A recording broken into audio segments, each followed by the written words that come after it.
सौजन्य से मोहित शर्मा की वीडियो। भैया महिलाओं को न तो 33% आरक्षण चाहिए न 30% आरक्षण चाहिए। आप इस देश में महिलाओं को सुरक्षित कर दो, वही काफी है। और सुरक्षा करानी किससे है? सुरक्षा करानी है भारतीय जनता पार्टी बीजेपी की सरकार थी। एक महिला ने टंकी से पानी पी लिया, सिर्फ टंकी से पानी पीने पर उस टंकी को गौमूत्र से धोया गया। आप सोच लीजिए ये लोग देंगे महिलाओं को? मुस्लिम है, इस वजह से उनको गाली दी जा रही है। भैया आप ये देख लीजिए, पार्लियामेंट के बीच में उनको आतंकवादी, कटुआ, इस तरीके के शब्दों का प्रयोग कर रहे हैं। आज कहाँ लापता हो गई वो महिला जो फ्लाइंग किस के ऊपर पूरे सदन के अंदर हंगामा खड़ा कर देती हैं? आज इतने अमर्यादित शब्दों का प्रयोग नई पार्लियामेंट के अंदर हुआ है। मोहित जी, नई संसद जो बनी है उसमें गाली दी जा रही है बीजेपी सांसदों के द्वारा। देखिए मैं आपको एक बात बता दूं, चाहे आप संसद नई बना दें, चाहे आप संसद फूलों की बना दें, उसमें रहेंगे तो भारतीय जनता पार्टी के ऐसे ही नेता ना। वो ऐसे नेता हैं जिनको महिलाओं से बात करने की तमीज नहीं है। और ये भारतीय जनता पार्टी का दिल्ली के कोई पहले सांसद नहीं है।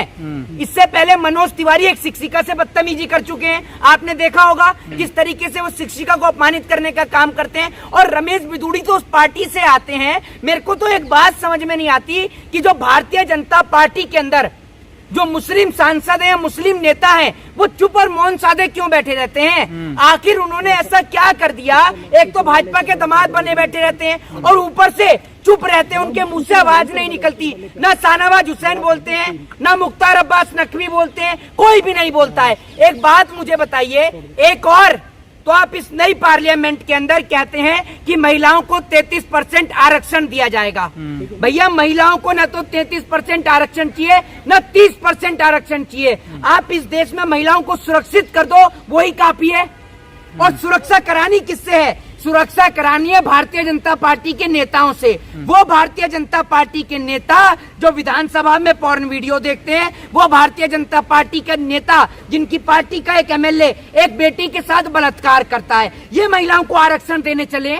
ये महिलाओं को आरक्षण देंगे? ये लोग जहां आज तक स्कूलों में समान शिक्षा नहीं मिलती है, एक महिला को निकाल दिया जाता है, किसी को प्रताड़ित किया जाता है, किसी को मूंछ बढ़ाने पर प्रताड़ित किया जाता है, किसी को टंकी से पानी पीने पर प्रताड़ित किया जाता है। आपको याद होगा, ये आरक्षण देने की बात करें ना, कर्नाटक में बीजेपी की सरकार थी, एक महिला ने टंकी से पानी पी लिया, सिर्फ टंकी से पानी पीने पर उस टंकी को गौमूत्र से धोया गया। आप सोच लीजिए ये लोग देंगे महिलाओं को आरक्षण? ये ऐसे लोग हैं जिनकी पार्टी की सरकार के राज में 2 महिलाओं को निर्वस्त्र करके मणिपुर के अंदर घुमाया गया, लेकिन हमारे देश का प्रधानमंत्री उस टाइम पर देश में मौजूद ही नहीं था। ये इस देश का दुर्भाग्य है कि आज इस देश को वो व्यक्ति चला रहे हैं जो खुद अपराधी रहे हैं। अपराधी प्रवृत्ति के लोग आज इस देश को चला रहे हैं। और वो लोग जिन्होंने ठीक से 6ठी पास नहीं करी है, 10वीं 11वीं 12वीं पढ़े नहीं है, वो लोग आज भारतीय संविधान को छेड़ने की बात करते हैं। मैं आपको एक बात बता देता हूँ, इस देश का मुसलमान जो है ना, इस देश का मुसलमान तो अब आदी हो चुका है और चुपचाप रह के वो तो ये समझता है बीजेपी के नेताओं को। मैं आपको बता दूं कि जैसे सड़कों पर बोलना नहीं चाहिए मुझे, लेकिन जिस तरीके के शब्दों का ये प्रयोग करते हैं, ऐसा ही लगता है और जनता इनको ये कह के ही इनको जो है वो इग्नोर करने का काम करती है कि जैसे सड़क पर हाथी चले बाजार और कुत्ते भौंके हजार। कुछ उस तरीके की भाषा आज मुसलमानों के साथ हो रही है। मुसलमान इनको लाइटली लेते ही नहीं है। मुसलमान तो ये समझते हैं कि जो संस्कार इनको परिवेश में मिले हैं, उसी संस्कारों का ये प्रयोग कर रहे हैं। तो दानिश अली मुस्लिम है, इस वजह से उनको गाली दी जा रही है। भैया आप ये देख लीजिए, पार्लियामेंट के बीच में उनको आतंकवादी, कटुआ, इस तरीके के शब्दों का प्रयोग कर रहे हैं। एक बात मुझे बताइए, भारतीय जनता पार्टी के अंदर और भी तो नेता हैं, वो चुप्पी साध के क्यों बैठे हैं? और अगर पार्लियामेंट में कोई आतंकवादी बैठा है तो आपके प्रदेश का मुख्यमंत्री क्या कर रहा है? आपके देश का मुख्यमंत्री, आपके देश का राष्ट्रपति क्या कर रहा है? इन्होंने भारतीय संविधान को तार तार करने का काम किया है। और मैं आपको एक बात बता दूं कि वो महिला आज कहाँ लापता हो गई? वो महिला जो फ्लाइंग किस के ऊपर पूरे सदन के अंदर हंगामा खड़ा कर देती हैं, आज इतने अमर्यादित शब्दों का प्रयोग नई पार्लियामेंट के अंदर हुआ है, तो वो चुप और मौन है। मैं आपसे कहता हूं कि नई पार्लियामेंट बनाने की जरूरत नहीं है, स्पीकर की मजबूरी नहीं है। पूरा देश आज भारतीय जनता पार्टी से डरता है। स्पीकर का क्या जाएगा? स्पीकर को तो अगर जहां भाजपा के खिलाफ बोल दिया, अगर दम है बीजेपी के अंदर या लोकसभा स्पीकर के अंदर, मैं तो खुलेआम बोलता हूं, क्या करेंगे? डालेंगे जेल में तो डाल दो। भैया आपकी गुलामी सहन करने से अच्छा है कि हम जेल के अंदर बंद हो जाएं। कैसी डेमोक्रेसी और किस बात की डेमोक्रेसी, जहां बोलने का हक और अधिकार ना हो, जहां बोलने के पीछे जेल में उठाकर बंद कर दिया जाओ, जहां किसान की आवाज उठाने पर देशद्रोही साबित कर दिया जाता हो, जहां एक फिल्म बनाने के ऊपर देश के लोगों को देशद्रोही साबित कर दिया जाता हो, तो कैसी डेमोक्रेसी में आप रह रहे हैं? ये डेमोक्रेसी नहीं, ये डिक्टेटरशिप है और हम इस डिक्टेटरशिप का बहिष्कार करते हैं। अल जजीरा ने भी छापा है, मोदी सरकार की बदनामी हुई है, क्या मोदी जी दिल से माफ कर पाएंगे बीजेपी सांसद को? अरे मोदी जी का दिल आप एक बात मुझे बताइए, इनका दिल और धड़कन पूरा देश को बर्बाद करने में लगी हुई है। ये क्या करेंगे? एक बात आप मुझे बताइए, इनकी जो पार्टी की जो नेता हैं साध्वी प्रज्ञा ठाकुर, उसको लेकर भी नरेंद्र मोदी जी बोलते हैं कि मैं उसको कभी दिल से माफ नहीं कर पाऊंगा। इन्हीं की पार्टी से मेंबर ऑफ पार्लियामेंट बन के बैठी हुई हैं। तो जो देश के खिलाफ बयान देता है, देश विरोधी बयान देता है, भाजपा उनको शरण देती है। और ऐसे लोग, अभी मैं सोशल मीडिया पे पढ़ रहा था, वो लोग कह रहे थे कि भारत देश का संविधान बदल देंगे। ये आरएसएस की चड्डी नहीं है कि जिसको चड्डी से फुल पैंट कर दोगे। ये भारत देश का संविधान है जिसके बिना एक पुलिस की चौकी नहीं चलती है और आप देश चलाने की बात कर रहे हो। ये भारत देश का संविधान है, अगर इसको छुओगे तो इस देश के लोग सड़क पर उतर जाएंगे, याद रखिएगा। क्योंकि अब इस देश के लोग अनपढ़, जाहिल और गवार नहीं है। इस देश का आज आधे से ज्यादा नौजवान पढ़ा लिखा है। भले ही भाजपा के लोग उनको अशिक्षित करना चाहते हैं, रोजगार नहीं दे रहे हैं, लेकिन नौजवान पढ़ा लिखा है और नौजवान ये समझता है कि संविधान है तो हम हैं, अगर संविधान नहीं होगा तो ये लोग हमारा दुर्व्यवहार करेंगे, हमारे साथ अत्याचार करेंगे। अगर ऐसे किसी कांग्रेस के सांसद ने बोला होता तो क्या होता? जी, ऐसा किसी कांग्रेस के सांसद ने बोला होता तो क्या होता? होता कुछ नहीं। अब तक स्मृति ईरानी जो हैं, उनकी भावना को आहत हो जाता, प्रधानमंत्री का रोना शुरू हो जाता। प्रधानमंत्री कुछ नहीं करते, उनका तो टसुआ रोना उनका सबसे बड़ा वो प्लस पॉइंट है, वो वहीं रोना शुरू कर देते। भाइयों बहनों मित्रों, नई पार्लियामेंट बनाई है, बड़ा दुख है मुझे, रोना शुरू बस भाई कि इस तरीके का शब्दों का प्रयोग वहां किया। मतलब आप ये समझ लो, एक एक्टर को रोने के लिए ग्लिसरीन की जरूरत है, ये आदमी बिना ग्लिसरीन के रो देता है, बिना ग्लिसरीन के रोना शुरू कर देता है।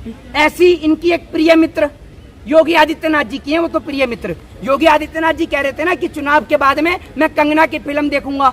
वो कंगना पार्लियामेंट में आके कहती हैं कि हमें तो 2014 के बाद ही पता चला है कि राष्ट्रपतियों के नाम। अरे उन्हें कोई बताए कि अगर तुम कभी स्कूल गई हो, कभी पढ़ी हो, तब तो तुम्हें राष्ट्रपतियों के नाम भी पता हो। जब तुम लोग स्कूल कभी गए नहीं, तुम्हारा काम है इस देश में देश विरोधी बयान देना, तो तुम्हें कहां से पता होगा कि देश का राष्ट्रपति कौन है? अब्दुल कलाम आजाद ऐसे व्यक्ति हैं जिनको पूरा देश ने विश्व जानता है। बाबा साहब भीमराव अम्बेडकर पूरा विश्व जानता है। श्रीमती प्रतिभा पाटिल, बताइए कौन नहीं जानता? पंडित जवाहरलाल नेहरू, हर एक व्यक्ति जानता है भैया। अटल बिहारी वाजपेयी, जब आपने पढ़ा हो तो आप जाने भी। संसद के उद्घाटन पे बुलाया गया था विशेष तौर से उनको। संसद के उद्घाटन को लेकर राहुल गांधी ने एक बात कही कि ये मोर के पंख वाला जो है ये कारपेट भी अच्छा है, ये मोर के पंख वाली दीवार भी अच्छी है, लेकिन अगर नई पार्लियामेंट में जो राष्ट्रपति महोदय भी आती उसके इनॉग्रेशन के टाइम पर तो और भी अच्छा लगता। क्योंकि जो हमारी जो राष्ट्रपति हैं वो देश के अंदर आदिवासियों को और इस देश की पूरी तमाम जनता को रिप्रेजेंट करने का काम करती हैं। राष्ट्रपति हमारे देश की प्रथम नागरिक होती है, किसी भी देश की राष्ट्रपति प्रथम नागरिक होती हैं। लेकिन भारतीय जनता पार्टी के अनपढ़, जाहिल और गवार नेताओं ने आज ये बात दर्शा दी कि वो वाकई में ही अनपढ़, जाहिल और गवार हैं। और रमेश बिदूड़ी ने, मैं आपको बता दूं कि ऐसा बयान क्यों दिया है और आज ही क्यों दिया है। अब से कुछ समय बाद दिल्ली का चुनाव होने वाला है, लोकसभा का चुनाव होने वाला है, तो बीजेपी में जो जितना लुच्चा है वो इतना ऊंचा है। तो अगर रमेश बिदूड़ी को टिकट चाहिए तो बीजेपी तो ये पूछती है कि सड़क कितनी बनाई, ये नहीं, कितना विकास किया, ये नहीं, मुसलमानों के खिलाफ कितना बयान दिया, जरा ये बताओ। तो रमेश बिदूड़ी ने तो अपना फर्ज अदा कर दिया, टिकट के दोबारा दावेदार बन चुके हैं, प्रबल दावेदार, तभी तो उन्होंने इस तरीके का बयान दिया है। और ऐसा जी पीछे 2 सांसद मैडम माइक थोड़ी आगे रखो। तो उनका काम ही हंसने का है। अरे भैया उनका काम ही हंसने का है, वो तो हंसेंगे ही। इस देश के अंदर एक कॉमेडी तो चला रखी है, देश को एक मजाक बना रखा है इन लोगों ने। इनकी पार्टी के नेताओं ने देश को बर्बाद कर दिया। आज भारत तो भारत, नेपाल तक के अंदर भारत देश के प्रधानमंत्री जी की जो छीछी लदर हो रही है वो पूरा देश देख रहा है। जानते हैं आप नेपाल के अंदर क्या बोला गया है देश के प्रधानमंत्री को लेकर? अगर आपको सुना दिया तो आप भी जो है वो सुन के हैरान हो जाएंगे कि नेपाल की पार्लियामेंट के अंदर क्या बोला गया देश के प्रधानमंत्री आपके 56 इंची वाले ब्लॉगर चाचा को लेकर। सुना देता हूँ आपको एक बार, क्योंकि आपको यकीन नहीं होता है। मैं आपको सुनाई देता हूँ। ब्लॉगर चाचा कौन है? ब्लॉगर चाचा कौन है आपको नहीं पता कि कौन है ब्लॉगर चाचा? एक ही है ब्लॉगर चाचा पूरे देश के अंदर, और वो है आपके देश के प्रधानमंत्री नरेंद्र मोदी जी। अभी सुना देता हूँ कि क्या बोला है नेपाल के अंदर, क्या बोला गया विधानसभा में। आप सभी को वीडियो भेज दूंगा ताकि आप लोग दिखाएं। बड़े जोर शोर से भारत के महान प्रधानमंत्री, यशस्वी प्रधानमंत्री। अब मैं ये पूछना चाहता हूं, भूटान को 10,000 करोड़, मंगोलिया को 70,000 करोड़, बांग्लादेश को 15,000 करोड़, मॉरिशस को 5,000 करोड़, नेपाल और अफ्रीका के देशों को 39 अरब करोड़, सरदार स्टैच्यू को 3,000 करोड़, उद्योगपतियों का ऋण माफ करने के लिए 5,55,000 करोड़, मोदी की विदेश यात्राओं पर 25,000 करोड़ और बीजेपी का मुख्यालय का 350 करोड़, मोदी और बीजेपी के विज्ञान पे 5,000 करोड़, मोदी की सुरक्षा में 24 घंटे में 1 करोड़ रुपए दिन का खर्च कर रहे हैं और साल में 591 करोड़ 30 लाख रुपए आप खर्च कर रहे हैं। और पिछले 5 सालों में कुंभ के मेले में 15,000 करोड़ और यूएसए के प्रेसिडेंट ट्रंप को नमस्ते करने के लिए 100 करोड़। तो ये यशस्वी प्रधानमंत्री है क्या? इस किस्म के प्रधानमंत्री को यशस्वी कहेंगे?